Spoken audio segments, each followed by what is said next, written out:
भारती। सखी सहेली। सखी सहेली कार्यक्रम सुनने वाली सभी सखियों और सखाओं को मंदाकिनी जोशी और संगीता श्रीवास्तव का नमस्कार। कैसी हैं संगीता जी? हाँ बिल्कुल ठीक हूँ, मैं अच्छी हूँ। लेकिन मंदाकिनी जी देखिए, ठंड धीमी धीमी सी गुलाबी गुलाबी सी शुरू हो गई है। बिल्कुल बिल्कुल, और आपके चेहरे की रंगत भी गुलाबी गुलाबी सी लग रही है आज तो। मुझे लगता है आज आप टिफिन जब कर रही थी, मैंने देखा आप गाजर का हलवा खा रही थी। मौसम भी है, मौसम भी है, यानी कि गाजर का हलवा आपने बना लिया है। और आपसे जिक्र हो रहा था तो आपने कहा कि दाल का हलवा, बादाम का हलवा, ये सभी इसी मौसम में खाना चाहिए ताकि चेहरे की जो रंगत है वो गुलाबी गुलाबी हो जाए। वैसे ये मौसम जो है ना मंदाकिनी जी, वो कुछ ऐसा ही है कि खूब सारी अच्छी अच्छी चीजें जो हैं वो बाजार में हैं। सब्जी चाहे ले लीजिए, चाहे ये सब चीजें ले लीजिए, तो मजा आता है। बिल्कुल मजा आता है। और मुझे आपको गाजर का हलवा खाते देखकर बड़ा मजा आया था, लेकिन और भी मजा तब आएगा जब वो हलवा आप मुझे भी खिलाएंगी। जी बिल्कुल। तो चलिए, हमारे श्रोता कहेंगे कि आज तो दोनों सखियां हलवे में ही उलझ गई हैं। और ये बताने ही नहीं वाली क्या कि आगे कौन कौन से कार्यक्रम होने वाले हैं। जी हाँ, आज हम बात करेंगे कुछ एक अंतर्राष्ट्रीय दिवस है, तो अपराध और नरसंहार के पीड़ितों का अंतर्राष्ट्रीय स्मरणोत्सव दिवस है। और आज अंतर्राष्ट्रीय जो भ्रष्टाचार विरोधी दिवस है, ये भी हम मना रहे हैं। बिल्कुल। इसके अलावा जैसा कि हमने कहा कि आज संगीता जी के चेहरे की रंगत कुछ खास है, तो रंगत जो सर्दी के मौसम में कैसी होती है, इस पर थोड़ा चर्चा करेंगे। और साथ ही हम बात करेंगे चुकंदर की, है ना, कि चुकंदर को खा के आप किस तरह से प्राकृतिक निखार ला सकते हैं। हाँ, आजकल आ भी रहे हैं। बिल्कुल, चुकंदर तो बहुत मात्रा में आ रहे हैं और हमें समय समय पर खाते भी रहने चाहिए। जी, तो सर्दी के मौसम में तो आपने पैरों की जो है जो क्या कहना चाहिए कि हलचल बढ़ा दी है, बाजे पाए लिया, और पैर भी वाकई ऐसी रुंझुन रुंझुन कर चल रही इन दिनों तो। हाँ देखिए, मौसम भी कुछ ऐसा है ना कि हर तरफ बस ऐसा लगता है कुछ संगीत सा छिड़ा हुआ है। हाँ बिल्कुल बिल्कुल सही कहा। और तभी तो इस मौसम में अगर हमने सही तरीके से इस मौसम को निभा लिया तो चेहरे की रंगत, स्वास्थ्य की रंगत सामने आती है ना। आप अपने आप को स्वस्थ बना सकते हैं। जी, और मौसम के अनुकूल खान पान रखते हैं तो सबसे बड़ी बात यह है कि आप पूरे वर्ष अपने आप को स्वस्थ महसूस भी कर सकते हैं। हाँ बिल्कुल। और ऐसा होता है ना मंदाकिनी जी कि जो चीज़ें होती हैं, कई बार हम लोग बहुत ज़्यादा मोबाइल वगैरह में उलझे रहते हैं, और मौसम की जो एक नज़ाकत होती है, एक खूबसूरती होती है, उसको हम नज़रअंदाज कर देते हैं, ध्यान ही नहीं देते। हाँ बिल्कुल। और वही रंग हम कहीं मोबाइल में तलाशते हैं, वही फूल बड़े अच्छे लगते हैं, बिल्कुल, लेकिन उनको अगर सामने से जाकर देखा जाए, चाहे वो अच्छा, कई बार ऐसा भी होता है कि न सिर्फ यही रंगत जो हम अपने घरों में सजाते हैं, यानी कि बाग बगीचे में, बल्कि कुछ एक जगह ऐसी भी होती हैं जो अनायास ही अपने आप से खूबसूरती से बिल्कुल भर जाती हैं। जैसे कई घाटियां ऐसी हैं, कई जगह ऐसी हैं जहाँ जंगल में भी देखिए खूबसूरती दिखाई देती है। अगर हम पहाड़ी इलाकों में जाते हैं इन दिनों खासतौर से, तो वहाँ की रंगत देखते ही बनती है। वहाँ कहने को बहुत ज्यादा। एक बात और कहती हूँ आपसे मैं, अगर आप राजस्थान गई हैं तो वहाँ का जो डेजर्ट है ना, उसमें भी खूबसूरती सर्दी के मौसम में देखी जा सकती है। भले ही वहाँ पर पेड़ पौधे नहीं है, लेकिन वहाँ की मिट्टी, वहाँ की जो सीनरी है, वहाँ का जो दृश्य है, प्राकृतिक दृश्य है, और जिस तरह के वहाँ पेड़ हैं, वो उतनी ही खूबसूरत लगते हैं सर्दी के इस मौसम में। यानी कि हर चीज ढल जाती है। हाँ, और देखने वाले की आंख में सुंदरता होनी चाहिए। हाँ, बिल्कुल बिल्कुल। आपने बहुत बड़ी बात कही कि हम मोबाइल में वो सब तलाशते हैं जो प्रकृति में ठीक हमारे सामने है। हमें थोड़ा सा आंख उठाकर देखना है और वक्त निकालना है उसके लिए। और उसका असर हमारी सेहत पर भी होता है, हम लोगों पर भी होता है। जब हम इतने करीब से प्रकृति को देखते हैं तो वो रंगत कुछ ना कुछ हमारे अंदर भी आती है। बिल्कुल आती है। और इसलिए तो मैंने आपको कहा ना कि गाजर का हलवा हो या दाल का हलवा हो या कोई भी हलवा हो, हमारे शरीर को अच्छा बनाता है। और हाँ, ये अलग बात है कि सर्दी के मौसम में कई बार हम ज्यादा खा लेते हैं। ऐसा भी नहीं होना चाहिए कि भाई सर्दी का मौसम है खूब खाना है। नहीं, खाने का एक संतुलन होना चाहिए, अनुशासन होना चाहिए। लेकिन जैसा कि संगीता जी ने कहा कि प्रकृति को निहारें, प्रकृति के बीच में जाएं और कुछ खास तलाशें, फूलों में, पेड़ों में, पौधों में, मिट्टी में, वनस्पति में, बागों में, बगीचों में, कहीं भी आप तलाश सकते हैं। मैं तो कहती हूँ कि आप जंगल में भी तलाश सकते हैं, और आप चाहे तो रेगिस्तान में भी खूबसूरती तलाश सकते हैं। बया चिड़िया जो है इस समय देखिए घोंसला बनाती है। बिल्कुल। और ये ऋतु जो होती है मंदाकिनी जी, इसे खासकर हेमंत ऋतु कहा जाता है। जी, क्योंकि अभी बहुत ज्यादा सर्दी तो पड़ी नहीं है, तो ये हेमंत ऋतु है और बड़ी ही खूबसूरत सी ऋतु होती है। बिल्कुल। और खेतों से लेकर पहाड़ों तक की रंगत जो है देखते ही बनती है, और गर्मी के से हमें थोड़ा छुटकारा मिलता है। और इन दिनों हम बहुत ही एक आनंदपूर्ण जीवन बिताते हैं, है और ना? फिर कोशिश भी यही करते हैं कि भाई कहाँ कहाँ जहाँ तक अप्रोच कर सकते हैं चले जाएं और वहाँ की खूबसूरती को निहारें। और वैसे अगर देखा जाए तो जो हमारे किसान भाई हैं उनकी मेहनत का भी रंग हर तरफ नजर आता है। उनकी चाहे फसलों को देखें, चाहे उनके बाग बगीचों को देखें, सब्जियां जो उगाई जाती हैं, अनाज जो है, फल हैं, फूल हैं, तो इन्हें भी अगर पास से निहारें और तो ये खेत आजकल बड़े सुंदर हैं। और कुछ समय बाद देखिए सरसों भी आ जाएगी तो इसके जो पीले फूल होते हैं वो बहुत सुंदर लगते हैं। कई बार जब हम रेल में ट्रेन में जाते हैं तो हमें सामने खेत खलियान दिखते हैं और सरसों की जो क्यारियां हैं, पीली सरसों इतनी खूबसूरत लगती है कि मन करता है कि ट्रेन यहीं रुक जाए और हम इन वादियों में खो जाए। हाँ, है ना? और बड़ी सुंदर सी लगता है, कोई जैसे चादर सी पड़ी है। बहुत सुंदर। और मौसम तो अच्छा है, लेकिन जो प्रकृति के नज़ारे हैं इस मौसम में हमें बहुत अच्छे लगते हैं, लेकिन हाँ, नींद भी बहुत आती है। तो थोड़ा सा आलस्य हमें त्यागना है और रजाई से बाहर निकलकर प्रकृति को निहारना है, मौसम का आनंद लेना है, अनुशासित जीवन भी बिताना है। और हाँ, ध्यान रखना है कि सर्दी का मौसम आ चुका है, चाहे हल्की सर्दी है चाहे ज़्यादा सर्दी है, आपको गर्म कपड़े निकाल लेने हैं। जी जी। और इस जो ये सीज़न है, यानी कि ऋतु है, इसे प्री विंटर सीजन भी कहते हैं। और ज़्यादातर आपने देखा होगा कि त्योहार भी इसी समय पे खूब पड़ते हैं। जी जी। तो उनका भी अंदाज बड़ा निराला होता है, बहुत ही सुखद आनंददायक ये है समय। कार्तिक या अगहन और पौष मास वर्ष की ये सबसे ज़्यादा आनंददायक ऋतु बिल्कुल हो जाती है। और लोगों के जो व्रत उपवास भी शुरू हो जाते हैं, खासतौर से हमारी महिलाओं के। और इसके साथ ही आपका जो खान पान है उसमें थोड़ा सा बदलाव आ जाता है। दूध है, घी है, मक्खन है, गुड़ है, खजूर है, तिल है, सूखे मेवे हैं, इस ऋतु में हम खाना शुरू भी कर देते हैं। हाँ। तो संगीता जी, हमने ठंड की बात शुरू करी और हमारे श्रोताओं ने भी लिखना शुरू कर दिया। हालांकि हम ठंड की बात कर रहे हैं, शबाब की बात कर रहे हैं। हो सकता है कुछ श्रोता जा रहे हैं। और वैसे भी आगे आने वाला जो समय है, क्रिसमस की छुट्टियों का समय है, तो लोग बाहर निकलना पसंद भी करते हैं, है ना? और वैसे अभी ठंड की बात हम कर रहे थे तो अपने पूरे शबाब पर तो नहीं आई है ठंड। और कहते हैं कि सावधानी के साथ भी ठंड से बचाव करते हुए हमें घूमना है और अपने साथ गर्म कपड़े, ऊनी वस्त्र जितना भी है वो लेकर जाना है। उसमें कहीं भी कंजूसी नहीं करनी है ना? जी जी। और बस घूमना पसंद है तो फिर घूमिए, निकलिए। जी। और पहाड़ी इलाकों की सैर, इस समय जो टॉय ट्रेन चलती है उसका तो बड़ा ही आनंद है। जी। अभी आप भी तो गांव जाके आई हैं। हाँ, जब भी आप बता रही हैं कि भाई जाइए और देख के आइए कि प्रकृति अपने कितने निखार पर है। हाँ, बहुत। आपका अनुभव कैसा रहा गांव का? हाँ जी, बहुत बढ़िया, बहुत बढ़िया रहा। जी जी, बहुत बढ़िया। तो हमारे श्रोताओं ने भी अपने संदेश लिखने शुरू कर दिए हैं। आप लिख रहे हैं कि मनुष्य सर्दियों की ठंड के प्रति संवेदनशील है, जो शरीर की कोर और सतह दोनों की गर्मी को बनाए रखने की शरीर की क्षमता से समझौता करता है। बर्फीली सतहों पर फिसलना सर्दियों की चोटों का एक आम कारण है।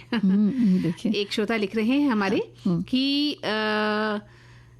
सर्दी साल का सबसे ठंडा और सबसे अंधेरा मौसम होता है। ये शरद ऋतु के बाद और वसंत से पहले होता है। पृथ्वी की धुरी के झुकाव के कारण मौसम बनते हैं। सर्दी तब होती है जब एक गोलार्ध सूर्य से दूर होता है। विभिन्न संस्कृतियां सर्दियों की शुरुआत के रूप में अलग अलग तिथियों को परिभाषित करती हैं और कुछ मौसम के आधार पर परिभाषा का उपयोग भी करती हैं। एक श्रोता लिख रहे हैं कि सर्दी का सबसे अच्छा फायदा है खान पान। सर्दी आदमी को मोटा कर देती है, कमजोर शरीर भी तंदुरुस्त हो सकता है। देसी घी, ड्राई फ्रूट्स, गर्म चीजें बहुत खानी चाहिए। हमारे शरीर को खाना लगता है इन दिनों और सबके तन पर कपड़ों की भी भरमार होती है। रात में नींद बहुत गहरी और अच्छी आती है। जल्दी सोने की आदत भी जो है कम हो जाती है। और घर में ध्वनि जो पॉल्यूशन है उसमें भी कमी आती है। पंखे की आवाज़, कूलर, एसी की आवाज़ में कटौती होती है और बिजली का बिल भी कम आता है। तो बड़े सारे फायदे हैं जी, बहुत सारे फायदे हैं। एक श्रोता लिख रहे हैं कि आजकल के खाने में मेथी, बथुआ, मूली, गोभी, आलू के पराठे बहुत पसंद आते हैं।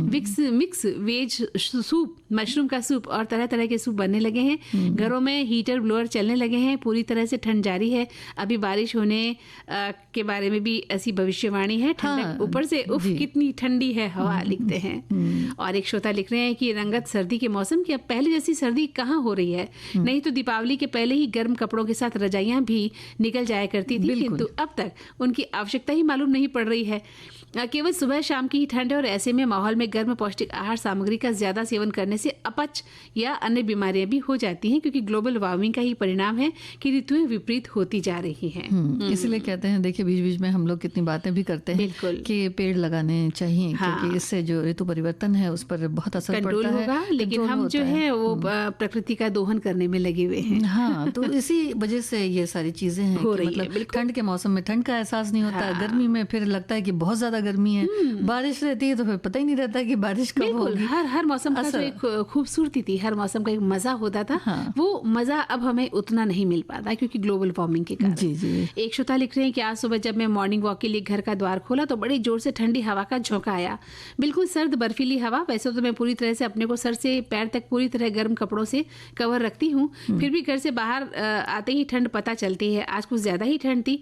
वैसे ठंड धीरे धीरे बढ़ रही है, अदरक वाली चाय और कॉफी की चाहत भी होने लगी है। अच्छा खाने का मन बहुत करता है, रातें लंबी और दिन छोटे होने लगे हैं। तो चाय और कॉफी की इन्होंने बात करी, तो फिर वो जो अलाव जलाते हैं वो भी तो आजकल खूब जल रहे हैं भाई। जो पहाड़ी इलाके हैं, जो घाटी के इलाके हैं, वहाँ तो खूब सर्दी है, तो जो लकड़ी से जो आग जलाई जाती है, उससे ही तपिश जो है उनको मिलती है, गर्माहट जो है मिलती है। बॉन फायर भी बड़ा अच्छा लगता है, बहुत तो खूबसूरत स्मृतियाँ दर्ज हो जाती हैं आजकल जो मौसम चल रहा है। और जो एक देखिए आजकल कई जगह पे बहुत सारे जो बाग बगीचे हैं वो भी खुले हुए हैं, जहाँ अलग अलग तरह के फूल खास नजर आते हैं। अब अगर बात करेंगे जम्मू कश्मीर की जो घाटियाँ हैं उनकी बात करें, या फूलों की जो घाटियाँ हैं उत्तराखंड की तरफ उनकी बात करें, तो अगर ख़ास गुलाब की बात करें, लाल पीले सफ़ेद गुलाबी नारंगी और काले गुलाब जो होते हैं, ये कश्मीर में बड़े सुंदर नजर आते हैं, बहुत सुंदर और बहुत बड़े बड़े खिलते हैं। हाँ, काले गुलाब की बात आपने कही। मैंने एक उपन्यास पढ़ा था काला गुलाब, तब मैं छोटी थी, मुझे समझ नहीं आया कि क्या काला गुलाब भी होता है। हाँ, लेकिन धीरे धीरे जब मैं बड़ी होती गई उसके बारे में मुझे जानकारी मिली कि गुलाब की भी कई तरह की जो है कैटेगरी है और कई तरह के रंग गुलाब के मिलते हैं। और गुलाब की खेती भी, हमारे एक श्रोता थे वो हमें बताते थे कि वो कश्मीर में गुलाब की खेती किया करते हैं और गुलाब के बारे में हमें भरपूर जानकारी वो दिया भी करते थे। तो इन दिनों जो मौसम है बहुत ही खूबसूरत है, और अगर आप अपने गांव जाना चाह रहे हैं तो वहाँ आप खूब हरे भरे चारागाह देख सकते हैं। पहाड़ी और मैदानी इलाकों में पशुओं और मवेशियों के लिए भी बहुत ज़्यादा अभी आपको उनका भोजन जो है उपलब्ध मिल सकता है कि वो मवेशी जो है पशुओं को चराते हैं। तो वहीं ठंड के मौसम में पंछियों का जो डेरा है वो भी हमें नजर आने लगा है। खूबसूरत पंछी जल स्रोतों के आसपास नजर आते हैं और बहुत खूबसूरत नज़ारा होता है ये, है ना।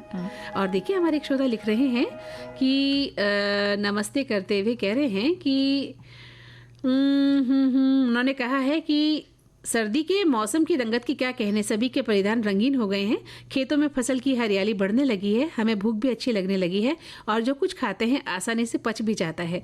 हर व्यक्ति सर्दी में चल भले ही ठिठुर रहा हो, लेकिन सर्दी की एनर्जी बढ़ जाती है शरीर की, और कोई काम करते हमें आलस नहीं रहता। नई नई सब्जियां बाजार में आ रही हैं, तरह तरह के साग सब्जियां आ रही हैं जो हर तरह से पौष्टिक हैं। सरसों का साग, पालक, मेथी, चौलाई, चना, मटर का साग सभी को पसंद आता है। बथुआ का साग पहिता देहात में च्यवनप्राश का काम करता है जो उड़द की दाल में बनता है।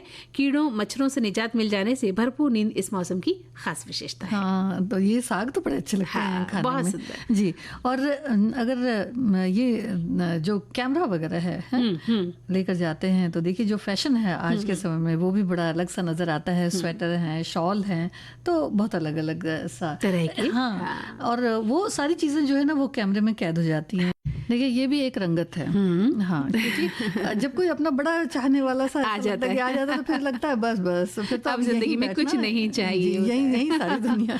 वाकई जिंदगी की रंगत बदल जाती है जब कोई अपना, जिसे हम चाहते हैं किसी भी रूप में, वो हमारे माता पिता हो सकते हैं, हमारे अपने हो सकते हैं, कोई भी जो आपको अच्छा लगता हो जिंदगी में, एक बच्चा हो सकता है छोटा सा प्यारा सा, तो आपकी जिंदगी में जब वो आता है तो आपका जो है जीवन काफी हद तक बदल जाता है। तो वो रंगत अभी इस गीत में हमें देखने को मिली है। तो और वैसे भी मंदाकिनी जी एक और बात है कि जब कभी ऐसा होता है कि अपने खुद को भी आईने में देखना चाहिए, उससे भी काफी रंगत बदल जाती है। बिल्कुल सही कहा आपने कि अपना चेहरा हमें टटोलना चाहिए कि क्या है बात, खूबसूरती की नहीं है, अपने से भी हम प्यार करें, अपने को भी हम अच्छा से रखें, और जिंदगी की जो परेशानियां हैं वो तो रहेंगी, उनसे किस तरह से हम निजात पा सकते हैं ये ध्यान रखते हुए अपने आप से प्यार करना बहुत ज़रूरी है। जी।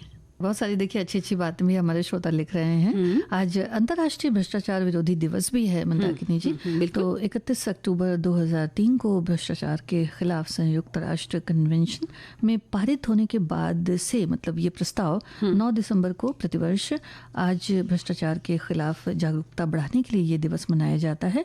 और ये बात तो बहुत लाजमी है, देखा जाता है कि बड़ी चुनौतियां बड़ा दिखाई पड़ती हैं आजकल के ज़माने में। तो उनका सामना करना कि किस तरह से हम इन चीज़ों से अलग रह सकें, दूर रह सकें, ये काफ़ी हद तक अपने ऊपर भी निर्भर करता है, क्योंकि जागरूकता इसके लिए बहुत ज़रूरी है। बिल्कुल बिल्कुल। हाँ। तो आपने संगीता जी बहुत सही कहा, लेकिन अंतर्राष्ट्रीय भ्रष्टाचार विरोधी दिवस तो हम आज के दिन मनाते ही हैं। हाँ। लेकिन इससे पहले एक भ्रष्टाचार की जो परिभाषा है वो क्या है ये भी हमें थोड़ा मालूम होना चाहिए। तो जहाँ तक हम समझते हैं जो लोग हैं, जो भी लोग हैं, आम लोग हैं, उनके द्वारा बेईमानी या धोखाधड़ी करना, और ये एक तरह का अपराध है जिसमें कोई व्यक्ति या संगठन अपने फायदे के लिए अवैध लाभ या शक्ति का दुरुपयोग करता है और भ्रष्टाचार की कई गतिविधियों में शामिल होता है, जैसे कि रिश्वत लेना, रिश्वत देना, है ना, और कई तरह के गबन करने और लोगों को डराना धमकाना, किसी तरह से अपने काम को पहले करवाना। मतलब नहीं तो एक क्यू होता है, एक क्यू लगती है कि आपके काम की बारी आएगी तब आपका काम होगा, लेकिन कुछ लोगों को बिल्कुल भी कहते हैं ना कि कंट्रोल नहीं होता कि वो अपने काम में देरी बर्दाश्त करें, और इसके लिए वो उसका शॉर्टकट ढूंढते हैं और वहीं से कहीं ना कहीं भ्रष्टाचार की शुरुआत होने लगती है। जी जी। और इसकी जब शुरुआत हो जाती है ना मंदाकिनी जी, तो ये होता है कि भाई जो इसमें नहीं जाना चाहते हैं वो भी किसी न किसी तरह से अगर वो जागरूक ना रहें तो वो घसीटे जा सकते हैं इसमें। तो इसलिए जागरूकता बहुत ज़रूरी है। और ख़ासकर जब हम बात करते हैं जो सोशल मीडिया है, इसके ज़रिए भी बहुत बार लोगों को क्या दिग्भ्रमित किया जा रहा है, भ्रमित हो जाते हैं। तो उनको पता नहीं चलता कि भाई ठीक है, हमें इतना देना है तो देना, अच्छा क्यों देना, कहाँ देना, कैसे देना, ये हमें पता नहीं है। हमने सोशल मीडिया को जैसे सब कुछ मान लिया है। जो हमें लिखा मिलता है, किसी भी तरह का कोई संदेश जैसे ही किसी व्यक्ति द्वारा लिखा जाता है, बोला जाता है, हम तुरंत उसका पालन करने लग जाते हैं। हम सोचते ही नहीं कि ये चीजें हमें कहाँ ले जा रही है, ये अंधभक्ति हमें कहाँ ले जा रही है, कहाँ फंस जाएंगे। हमें समझना होगा कि जो चीज हम पढ़ रहे हैं पहले उसके बारे में पता करें कि किस हद तक सही है और किस हद तक हम इससे अपने आप को जोड़ चुके हैं। तो ये चीजें हमें अपने बच्चों को भी समझानी है और खुद भी हमें समझनी है। जी जी। इससे जो व्यक्तिगत अस्थिरता है वो भी आती है, जो आर्थिक संपन्नता है वो भी प्रभावित हो जाती है, जो प्रगति है वो चाहे प्रति व्यक्ति हम देखें या फिर राष्ट्र की तरफ से देखें तो इसका प्रभाव सबके ऊपर पड़ता है। और भ्रष्टाचार तो कह सकते हैं कि एक इसका प्रभाव कुछ दीमक की तरह है। बिल्कुल, वो दीमक की तरह खाए जा रही है एक इंसान को, जो इस भ्रष्टाचार में फंस जाता है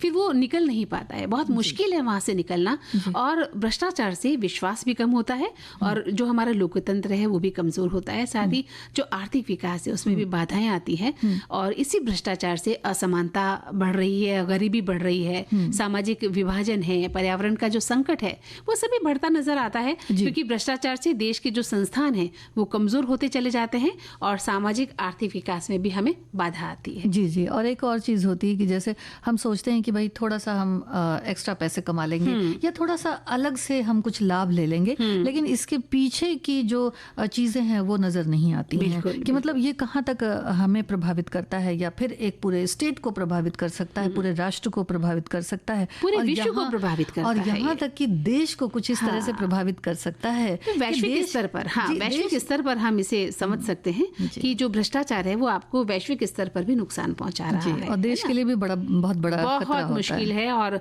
भ्रष्टाचार को देखा जाए तो संगीता जी आमतौर पर निजी लाभ के लिए सार्वजनिक पद का दुरुपयोग के रूप में हम परिभाषित करते हैं। हम निजी लाभ के लिए कुछ भी करने को उतारू हो जाते हैं। तो इसके लिए कुछ चीज़ें जो है वो बहुत सोचने की ज़रूरत है। जैसे कि अगर कोई व्यक्ति कुछ देता है या कुछ लेता है तो उसको समझने की ज़रूरत है। अनुचित कुछ लेन देन की बात हो या कुछ ऐसा लगे कि भाई धन का कहीं दुरुपयोग हो रहा है या निवेशकों को भी कभी इसका सामना करना पड़ सकता है, तो कुछ एक गैर कानूनी जो कार्य होते हैं वो इसमें नज़र आते हैं। कुछ एक ऑनलाइन करप्शंस भी हैं, तो सब कुल मिलाकर के ये देखना चाहिए कि हम क्या कर रहे हैं, क्यों कर रहे हैं और उसके अंजाम क्या होंगे। सबसे बड़ी बात ये है। और देखिए भ्रष्टाचार तब होता है संगीता जी जब कोई व्यक्ति अपने अधिकार का उपयोग निर्णयों को प्रभावित करने के लिए करता है। जैसा कि हमने कहा कि एक समय होता है किसी काम का, लेकिन हम चाहते हैं कि हमारा काम तुरंत फुरंत हो जाए और हम उसके लिए किसी भी स्तर पर उतर आते हैं, तो वहीं से शुरुआत हो जाती है भ्रष्टाचार की। और जैसे ही कोई अन्य व्यक्ति बेईमानी या धोखाधड़ी वाला व्यवहार करता है, जैसे कि आपको रिश्वत देता है या रिश्वत मांगता है, आपको अनुचित उपहार देता है, आपके साथ दोहरा व्यवहार करता है, अंडर द टेबल लेन देन करता है ना, ये बहुत गहरी बात है। और धन का दुरुपयोग करता है और निवेशकों को धोखा देता है, ये सभी बातें भ्रष्टाचार के अंतर्गत आती हैं और हमें बहुत ही कदम सोच समझकर बढ़ाकर चलने चाहिए। जी, हम लोग जो बात कर रहे थे मंदाकिनी जी, उसी संदर्भ में ये है कि जो सामान चीज़ हम खरीदने जाते हैं उसमें भी बहुत बार हम लोगों को अलर्ट रहना पड़ता है कि हम तो जो पैसे देते हैं तो 500 रुपए है या जो भी है, तो उसके जो हमें छुट्टे मिलते हैं, जो चेंजेस मिलते हैं, उसको हमको ठीक से देखना चाहिए कि भाई ये नोट सही है कि नहीं है। तो इसकी भी पहचान जरा सा आप सोच समझ के करनी है, क्योंकि ये भी एक तरह का बहुत बड़ा धोखा है जो समाज को क्या पूरे देश को खोखला कर रहा है। बिल्कुल आपने सही कहा कि जब भी आप किसी का पैसे का लेन देन करना जाते हैं तो जब वापसी में जो पैसा आपको मिलता है उसको ध्यान से लें कि कहीं वो नकली नोट तो नहीं है। बहुत कम गुंजाइश हो सकती है, लेकिन फिर भी हो सकता है बहुत कुछ दुनिया में। जब बात भ्रष्टाचार की चल रही है तो कहीं भी कुछ हो सकता है, तो पहले से उन नोटों को आप चेक कर लें। सावधानी बरतें, कहने का मतलब हर चीज में सावधानी बहुत जरूरी है। और आज के दिन नहीं कि आज खास दिन है, बल्कि अपने जीवन में इस जो है सतर्कता को एक हिस्सा बना लीजिए कि आप कहीं भी कोई लेन देन करेंगे तो सतर्क होकर करेंगे। और संगीता जी, हमारे एक श्रोता लिख रहे हैं कि अंतर्राष्ट्रीय भ्रष्टाचार विरोधी दिवस हर साल आज ही के दिन मनाया जाता है और इसकी शुरुआत 2003 में हुई थी। इसको मनाने का मकसद भ्रष्टाचार के बारे में लोगों को जागरूक करना था। इससे निपटने के लिए सरकार ने बहुत कदम उठाए हैं, बहुत जोर भी दिया जा रहा है और ये हर आदमी का फर्ज है कि भ्रष्टाचार के खिलाफ खड़ा हो और सरकार का साथ दे, तब जाकर भ्रष्टाचार पर रोक लगती है। सबसे पहले हमारी जिम्मेदारी है, बाद में हम सरकार पर इसकी जिम्मेदारी डालें। ठीक है। और एक श्रोता लिख रहे हैं कि आज के दिन अंतर्राष्ट्रीय भ्रष्टाचार विरोधी दिवस मनाया जाता है। भ्रष्टाचार के दूरगामी प्रभाव के बारे में जागरूकता बढ़ाने के लिए आज का दिन मनाते हैं। भ्रष्टाचार के खिलाफ लोगों को ज्यादा से ज्यादा जागरूक रहना चाहिए, तभी एक सभ्य समाज और मजबूत लोकतांत्रिक देश बन सकता है। और देश का आम नागरिक सबसे ज्यादा पीड़ित जब होता है, जब उसके साथ भ्रष्टाचार हो जाता है, तो अर्थव्यवस्था को कमजोर करता है और सामाजिक असमानता को गहरा देता है। इसमें शिक्षा, स्वास्थ्य सेवा, बुनियादी ढांचे जैसे महत्वपूर्ण क्षेत्रों की प्रगति में बाधा आती है। और सबसे महत्वपूर्ण बात यह है कि भ्रष्टाचार से देश का आम नागरिक सबसे ज्यादा पीड़ित होता है। जी, और एक जो भ्रष्टाचार निवारण अधिनियम 1988 है, प्रिवेंशन ऑफ करप्शन एक्ट 1988, ये भी है। तो सजा तो होती है, लेकिन जरूरी है कि आप पछताने से पहले थोड़ा सा सावधान रहें। जी जी। हमारे एक श्रोता और भी कुछ लिख रहे हैं। ये लिखते हैं कि इस दिन की शुरुआत साल 2003 में हुई थी, जब संयुक्त राष्ट्र ने भ्रष्टाचार के खिलाफ एक समझौता अपनाया था। इस दिन को मनाने का मकसद है भ्रष्टाचार के बारे में लोगों को जागरूक करना और इससे निपटने के लिए कन्वेंशन की भूमिका के बारे में जानकारी देना। एक श्रोता लिख रहे हैं कि भ्रष्टाचार विरोधी दिवस बेस्ट विचार करने वाले व्यक्तियों के विरोध में मनाया जाता है। इस दिवस का उद्देश्य है कि हमारा देश भ्रष्टाचार मुक्त हो और हमारे देश में भ्रष्टाचार से जुड़े कोई कार्य ना हो, और हमारे देश में या किसी भी देश में नहीं होना चाहिए। हमें इसको जागरूक होने की आवश्यकता पर ज्यादा जोर देना चाहिए। जी। और आज जी हाँ, हमारे एक श्रोता और लिख रहे हैं, आप कहें तो इसे भी पढ़ दो। हाँ, बिल्कुल। आप लिख रहे हैं कि आज का दिन बहुत ही महत्वपूर्ण है। भ्रष्टाचार एक जटिल सामाजिक, राजनीतिक और आर्थिक घटना है जो सभी देशों को प्रभावित कर रही है और ये संस्थाओं को कमजोर बना रही है, आर्थिक विकास को धीमा करती है और सरकारी अस्थिरता में योगदान देती है। तो भ्रष्टाचार को दूर करें और अपने देश को इस दलदल से हमें बचाना चाहिए। राज, तो इनका बहुत बहुत धन्यवाद करते हैं हमारे सभी श्रोताओं का जो अपने विचार इन्होंने हमसे साझा किए हैं। अपराध और नरसंहार के पीड़ितों का अंतर्राष्ट्रीय स्मरणोत्सव और सम्मान दिवस भी आज है मंदाकिनी जी। बिल्कुल, आज एक महत्वपूर्ण दिवस और है। हाँ, तो इसलिए भी जागरूकता के लिए आज ये दिन मनाया जाता है और बहुत सी जगहों में उच्च स्तरीय जो कार्यक्रम है वो भी आयोजित किए जाते हैं, जिससे भविष्य में ऐसे कृत्यों को रोका जा सके और दोषी को दंड दिया जा सके। बिल्कुल, और शिक्षा की बात हो, प्रेम की भावना हो, सत्य आचरण, लोगों के बीच सामंजस्य और अपने देश, अपनी संस्कृति के प्रति सम्मान, मानवता की भावना और दया करना, अपने भीतर एक जगाना दया की भावना और आम इंसान को इन बातों की गंभीरता से समझाना आज के दिन का एक उद्देश्य माना जाता है संगीता जी। इसके अलावा जो मानव अधिकारों की सुरक्षा है, राष्ट्रीय और अंतर्राष्ट्रीय स्तर पर कानून का जो सख्ती से पालन होता है, बच्चों को भी इन चीज़ों से बचाना है जी। विस्थापन को रोकना ये बहुत ज़रूरी है, भेदभाव नहीं होना चाहिए। और ये जो कहते हैं कि जेनोसाइड यानी नरसंहार, ये एक वैश्विक चुनौती है मंदाकिनी। हाँ, इससे हमें बचना चाहिए और इसका बिल्कुल रुकाव होना बहुत ज़रूरी है। इसके अलावा सख्त कानून होना चाहिए। भ्रष्टाचार की बातों, समाज और लोकतंत्र जैसे किसी भी व्यवस्था को पूरी तरह से बर्बाद करने में ये सक्षम होता है, तो जिससे देश बड़ी तेजी से पतन की ओर बढ़ता है। हमें इन सभी बातों का ध्यान रखना चाहिए कि अपराध और नरसंहार के जो पीड़ित हैं उनका हमें सम्मान करना है, उनको याद करना है और आगे से ऐसी घटना न हो, इस बात का भी हमें ध्यान रखना है जी। हाँ, तो संगीता जी, हम बात कर रहे थे आज के खास दिवस की। तो हमारे एक श्रोता लिख रहे हैं कि नरसंहार शब्द की उत्पत्ति 1942 में पॉलिश यहूदी वकील राफेल लैम्किन द्वारा की गई थी। उनकी पुस्तक axis rule in occupied Europe 1944 द्वितीय विश्व युद्ध के दौरान हुए विद्रोहियों रिवाइवल होलोकास्ट में प्रकाशित हुई थी और उनकी नरसंहार की कोशिशों को जितनी भी कोशिशें थी अंतर्राष्ट्रीय कानून के तहत अपराध घोषित कर दिया गया था। और एक श्रोता लिख रहे हैं कि अपराध और नरसंहार से पीड़ितों का स्मरणोत्सव और सम्मान, भाई यदि ऐसा भी कोई दिवस है तो ये तो एक ऐसा कार्य है, ऐसे लोगों को उपेक्षित रूप से देखा जाता है और उन्हें समाज से कुछ अलग होते हुए देखा गया है, तो ऐसे लोगों का सम्मान करना बहुत अच्छी बात है। एक श्रोता हमारे लिख रहे हैं कि कई कार्यक्रमों के बारे में लिख रहे हैं कि कुछ कार्यक्रम और शुरू किया जाए।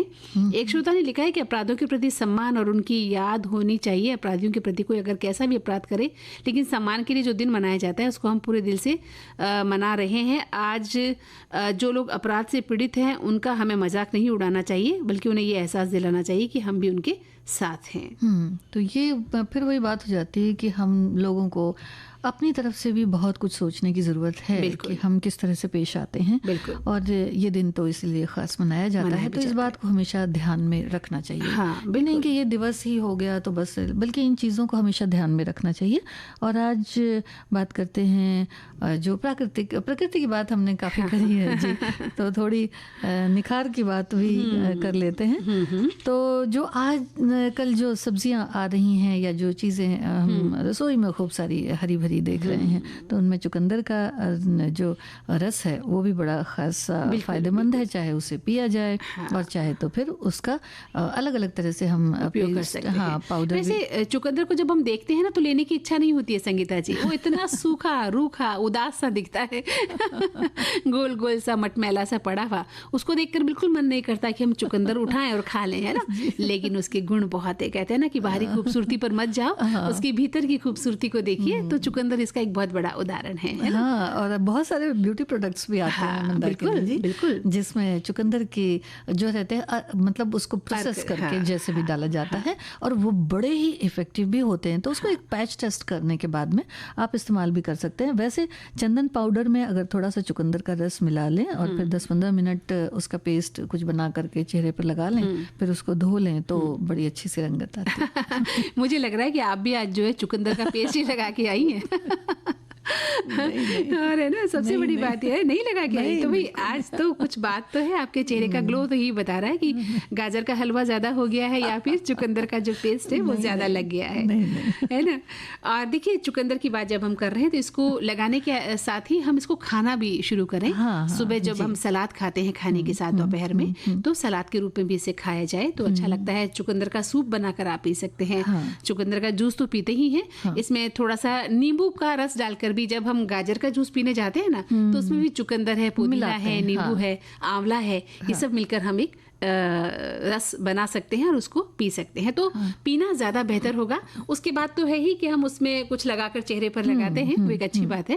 तो ठीक है, आप उसका पेस्ट जो है बनाएं और नींबू का रस मिलाकर चेहरे पर लगाएं, तो आपके चेहरे पे जो है दाग धब्बे हैं वो बहुत कम होते हैं। जी जी, मेहंदी में भी मिलाकर बालों पर अगर लगाया जाए अच्छा तो बहुत अच्छा होता है जी। सिल्की होते हैं बाल और डैंड्रफ फ्री होते हैं। अच्छा, ये बात तो मुझे आज पता चली कि मेहंदी के साथ भी इसका उपयोग किया जाता है। और ठंड का मौसम है, आप चुकंदर की सब्जी बना सकते हैं, इसका रस ले सकते हैं और यह आपके पेट के लिए भी बहुत ही अच्छा होता है, आपके पेट को बहुत ही कहते हैं ना, मुलायम रखता है। हाँ, एलोवेरा जेल के साथ भी आप लगा सकते हैं इसको, और दही में मिलाकर भी इसका फेस पैक बनाया जा सकता है, जिससे टैनिंग जो है वो दूर हो जाती है। शहद के साथ मिलाकर भी इसका रस लगाने से मुहासे और दाग धब्बों में कमी आती है। और आजकल तो बहुत जरूरी है चेहरे का सुंदर दिखना, हर व्यक्ति लगा हुआ है कि वो किसी न किसी तरह से खूबसूरत दिख जाए। थोड़ा सा रूखापन भी आ जाता है ना, आजकल मौसम कुछ ऐसा है, तो ये चीजें थोड़ा इस्तेमाल करेंगे जो ये प्राकृतिक उपचार हैं इन्हें हम कर सकते हैं। और लेकिन एक बात बताती हूँ मैं आपको, एक दिन लगाने से कभी हमारा चेहरा खूबसूरत नहीं हो सकता। एक सालों साल का ये अभ्यास है, आप इसे अपनी डेली रूटीन में शामिल करें और उसके बाद आप देखिए, इसको पिए, इसको खाएं, इसका सेवन करें और साथ ही चेहरे पर लगाएं, बालों पर लगाएं, आप जो आप चाहते हैं, क्योंकि इसमें विटामिन है, मिनरल्स हैं, एंटीऑक्सीडेंट्स हैं और बहुत सारी चीजें हैं जो आपको भीतर से मजबूत करती हैं। हाँ। आपका खून बढ़ाती हैं, है ना, और आपके चेहरे की रंगत सुंदर रहती है। हाँ जी, तो संगीता जी, हमारे श्रोता तो लगातार हमें लिख रहे हैं चुकंदर के बारे में, हालांकि समय हमारे पास कम है और श्रोताओं के जो विचार हैं बहुत ज़्यादा आए हैं। एक श्रोता लिखते हैं कि चुकंदर के रस में बीटा लेस होता है जो शरीर में ब्लड जो कोशिकाएं हैं उनको बढ़ाता है और जिससे त्वचा का रंग निखरता है। एक श्रोता लिखते हैं कि चुकंदर रक्तचाप को नियंत्रित रख सकता है, इससे हृदय रोग और स्ट्रोक का खतरा भी कम हो जाता है। चुकंदर खाने से ऑक्सीजन के उपयोग और सहन शक्ति में सुधार करके आप अपनी शक्ति को बढ़ा सकते हैं।